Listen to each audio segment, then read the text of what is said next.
தம்பி வாப்பா, என்னப்பா வேணும்? மேடம், நாங்கள் பேச்சுலர் பசங்க ஒரு 5 பேர் இருக்கோம். எங்களுக்கு வந்து மதியம் சாப்பாடு செய்யறதுக்கு வந்து ரொம்ப டிலே ஆகுது. அதனால ஈஸியாகவும் ஹெல்த்தியாகவும் டேஸ்ட்டாகவும் இருக்கணும். அதுக்கேற்ற ப்ராடக்ட் ஏதாவது மெயின்டைன் இருக்கலாம். கரண்டு பொடி, பருப்பு பொடி, இட்லி பொடி, முருங்கை பொடி, கருப்பு பொடி, பூண்டு பொடி. நிறுத்துங்க.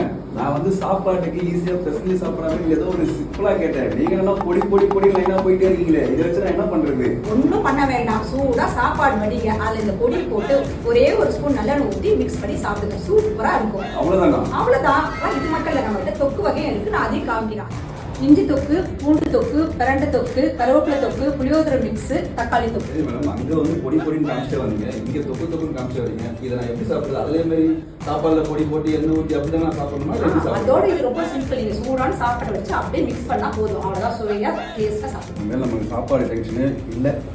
மண்டே பிடிங்க, டியூஸ்டே, வெனஸ்டே, தேர்ஸ்டே, ஃப்ரைடே. 5 நாளைக்கு சரி. அப்போ சாட்டர்டே சண்டேக்குமா? அதான் நீங்க அத்தனை பொடி சொல்லியிருக்கீங்களே, அதுல ஏதோ 2 பொடி எடுத்துக்க மாட்டேன்னா, இவ்வளவு யோசிச்சு அதை யோசிக்க மாட்டேன்னா மேடம். என்ன ஒரு புத்திசாலித்தனம்.